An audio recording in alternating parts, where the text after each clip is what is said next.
Habemus Papam. Reverend Father Diodon Kofi Davo is the Director of Communications, Ghana Catholic Bishop Conference, is joining us now. Father, good morning. Thank you for your time. Happy times for us, isn't it? Yes, Johnny. Happy times. Do you want me to pronounce the name for you? Go ahead, Father. So it's Diodone. Diodone, right, great. Diodone, which is gift of God, anyway. Right, right. So thank you. Johnny, we are back. This time on a very joyful note. We now have a Pope, Pope Leo the 14th, the very first American Pope that we have. Tell me about it. What reactions are we getting from amongst the men of God whom you are part of in this country? What are they saying? So it's a joyful moment because all we have been praying for is that our cardinals who have gone into conclave to get a new leader to replace Francis get a shepherd for the church. And already beginning on Wednesday, we've all been praying with the cardinals and also anxiously waiting to see the signal through the smoke that comes from the Sistine Chapel through the chimney, communicating either there's a pope or there's not a pope. So for 2 times we had a black smoke, which communicates to us that they are yet to get a new pope for the church. And on the third smoke, we've seen a white smoke. And that is how you see that the whole church universally was joyful, thankful to God that it didn't take so long for the process to get a new pope to continue on where Francis ended it, but more as a successor of Peter. Now, with this done, we're looking at the next step because in the 21st century, new Catholics are coming, old Catholics remain, but we're looking at the next step for the Catholic Church. What does it look like? So, normally, anytime a new pope is elected, he chooses a name that he will bear for during his papacy. And Cardinal Robert Francis de Prevost, when he was elected and accepted the responsibility as the spiritual leader of the Catholic Church, has chosen the name Leo the 14th. What this means is that there were previous popes that bore the name Leo up to the 13th, of which he will now be the 14th. And the last who bore the name Leo, who is Pope Leo the 13th, reigned for 25 years, actually. He reigned for 25 years as a pope. And he died in 1903.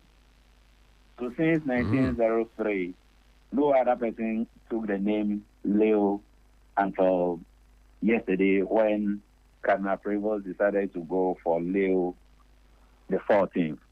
Again, it tells you what he wants his papacy to be. Leo the 13th is known to be somebody who was a great visionary, a founding father of Catholic justice, and one who actually championed the dignity of workers and the rights of the poor, and also for moral responsibility as a society. So though he is just beginning his papacy, the choice of name gives us a fair idea how he wants to lead the church in this time. Now, for those who have some disappointment in their bones, that our very own Cardinal Appiah-Texin should have been Pope at this time, what say ye to them? All right, so Johnny, I'm glad that when we discussed this possibility during the last engagement, I told you and then to all the listeners that what the church always prays for is God's will to be done. And having done this within the context of prayer and counting on the direction of the Holy Spirit, anybody who understands the processes that go into the election of a pope should not be disappointed, even though we would have been happy if one of our own was elected the pope. So we are talking about somebody who little is known about, and yet God saw him to be worthy to lead his church at this time. Right. We should rather pray for him. We should rather support him. That this heavy responsibility of leading the Catholic Church is something he's able to do to the admiration of all, and that through his papacy, he will win more souls for God. Just on a note of curiosity, did we as a country send representatives to Rome on this occasion just to welcome this big news? No. Fortunately, all the bishops of West Africa, as we talk, are in their regional meeting in Dakar, Senegal. So almost all our bishops are in Senegal now. Their meeting only ends on Sunday, and they are coming back to Ghana hopefully from Monday. So they were out for another meeting, their plenary in Dakar, Senegal. So none of them was in Rome at this very moment. Interesting, though. Why would a meeting of this magnitude happen at the time when the whole church was in mourning and also looking forward to find a replacement for the departed Pope? So this meeting was scheduled 3 years ago. Nobody was expecting that we would lose Pope Francis at the time we lost him. And so it was not just a meeting that was scheduled a week or two ago. They already have a timetable for their meeting. So this was 3 years ago already. And all the preparation that went into this, making sure that this meeting comes off, cannot be stopped at the last minute. That is why it was impossible for them to postpone it, to make time for another important event like the election of a pope. But have we sent a congratulatory message yet? Yes. So a message has been sent, but there will be another formal communication as well. Father, I thank you very much indeed for your time. We're grateful as always. Thank you, Johnny. Thank you. Great. Thank you Reverend Father Dieudonné Kofi Tua is the Director of Communications of the Catholic Bishops' Conference. We're grateful, sir, for your time. Thank you very much, Johnny. Great. Mother Mary always wanted to accompany us and be near us to help us with her love. And I should like to therefore pray together with you. Let us pray for this.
Thank you.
Yes, We have a new pope. we have a new pope. Helen.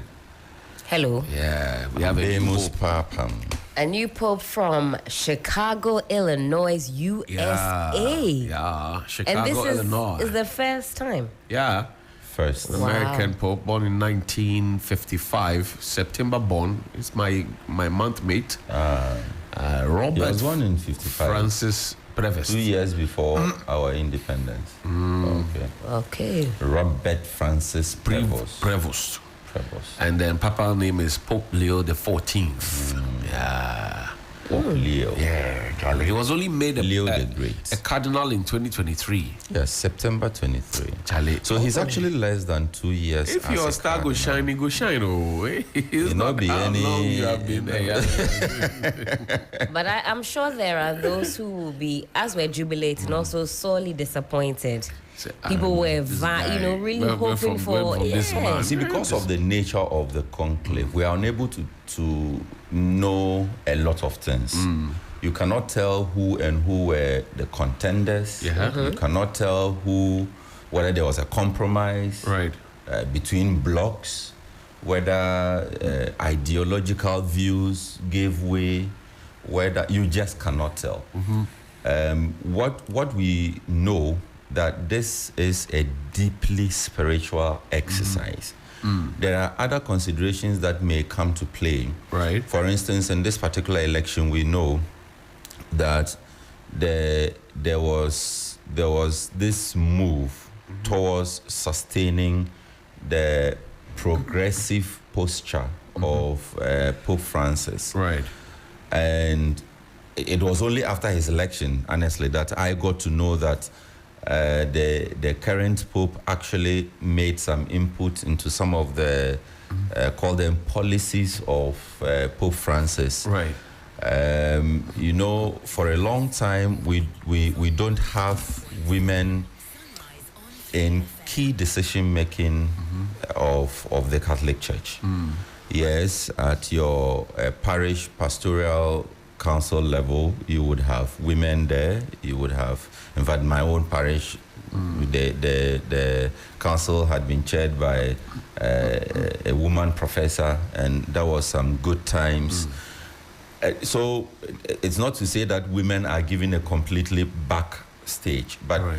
when it comes to high-level decision-making, this is at a Christian community level, at the level that affects the entirety of the church. Right. You don't have women taking or playing a critical role there. Also, you don't have women serving as priests. You may see women priests in the Methodist, Anglican in the Church, Anglican. The other one is what? Presby. The Presbyterian In Church. fact, if the Anglican Church was until recently. Recently, It wasn't. yes. It wasn't. Yeah. Exactly. But in the Catholic Church, it's still a big discussion. I mean, should we allow women to take part? What really is the reason why we don't have women getting ordained and blessing the sacraments and all of that, administering the sacraments and all of that? What is the reason? Is it spiritual? Is it doctrinal? Is it something that the church can move away from? All these are considerations that come to play. So, I mean, if you look at somebody like Pope John Paul II, this was a purely traditional man. His papacy defined that. You could tell that there was a strict stance on maintaining that conservativeness of the church, that this is strictly how it has to be. When Pope Benedict was elected to succeed, the discussion started again as to whether he was going to be the one to eventually, if for nothing at all, start the conversation on it. But again, we saw that Pope Benedict also had some conservative tendencies, and so that didn't happen.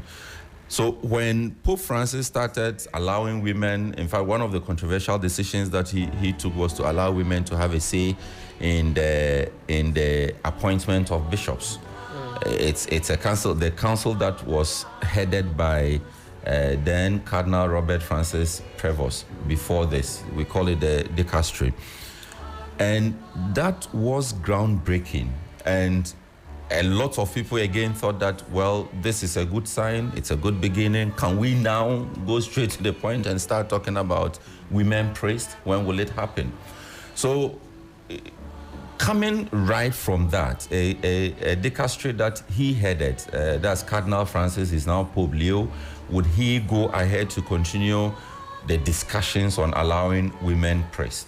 Already we have seen, or we are hearing from the LGBTQ PURC community, where they have started asking whether Pope Leo the 14th will allow some, give them a kind of a recognition.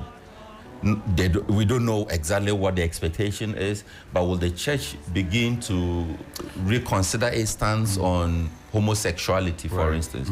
But if the background of Cardinal Prevost is anything to go by, we can tell that Pope Leo will not change a stance on this, except that he probably decides to soften a bit, become more welcoming, become more embracing. And indeed, there's a part of his speech, that the inaugural speech, as we saw it yesterday, that people are pointing to say that, well, he's sounding welcoming. We can take it as a sign that he's at least willing to start a conversation on it. As to whether he will, we don't know. We stand.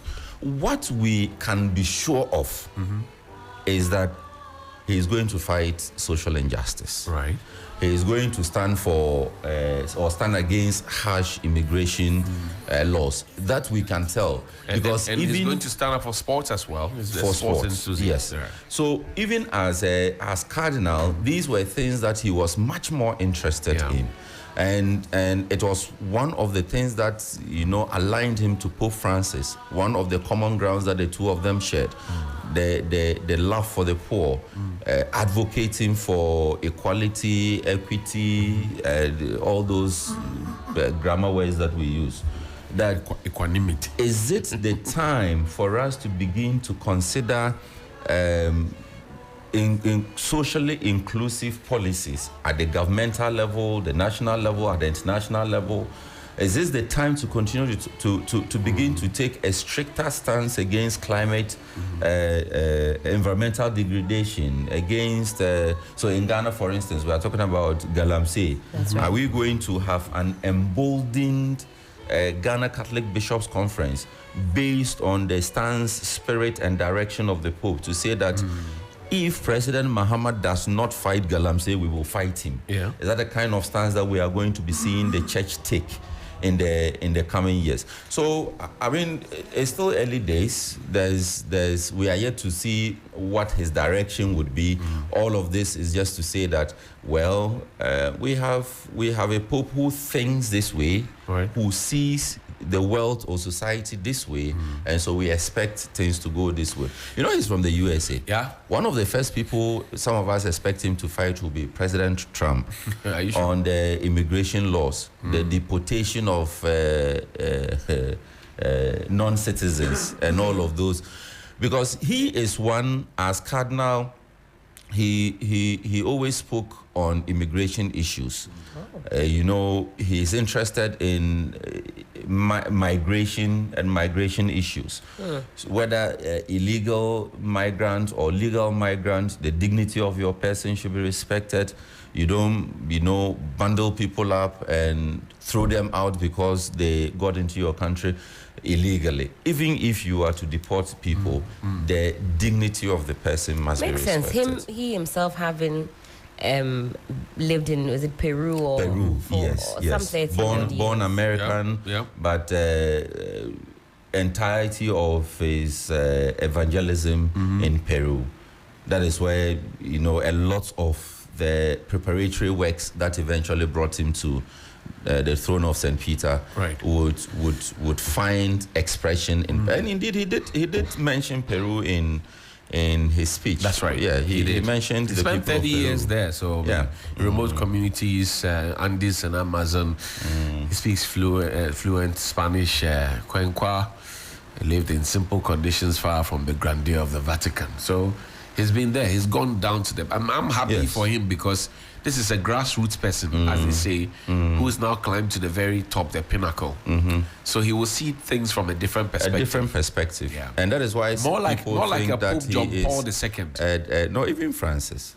That's one of the reasons people think that this is a continuation of Francis, Pope Francis. Right. That Pope Francis is also a man of humility, Right. or was a man of humility. Pope Francis was somebody who, stripped himself of the luxuries of the papacy to say that even though as a Pope I'm supposed to live in this castle, mansion, Right. palace, Right. I want to live in this one-room apartment, that I will not receive my entire monthly entitlements that are due me. I will donate them, or I will keep them somewhere for a later use. Right. So the simplicity that we saw Pope Francis exhibit, he has some also. Right. I mean, from the background that we have seen. And that tells us that, yes, there's going to be a lot of commonality between Him him and Pope Francis. Okay, well, But Johnny, yes, sir. are you not asking or wondering why, for the third consecutive time, we have failed as Africa to produce? Oh, we have had Pope. three popes from Africa already. No, that Yeah, the history. that was way before our great grandparents. This one is the first American, so it's okay. No, where we are don't- talking about Africa. Don't shout. Don't shout. I mean, we had good candidates. In the election of Pope Benedict XVI, Cardinal Texan And the came strong. The cardinal from Kenya as well, right? from Kenya. And there was one other from Sarah is Nigeria. Ugandan. As for the Nigerian one, his name has been there. In fact, he's a lot of people say his time is past. Or Cardinal Emeritus. His time is past because he's been seen as a front runner for 3 different election periods, and I mean, it would probably take a miracle to come back to him. And considering his age and all of that, all these are things that you'd consider to probably rule out a person. But our ways are not God's ways. Charlie, When will it be Africa's we have time? to go. Let's go and meet our friends from the Peduase Valley Resort. Yeah, we'll meet them.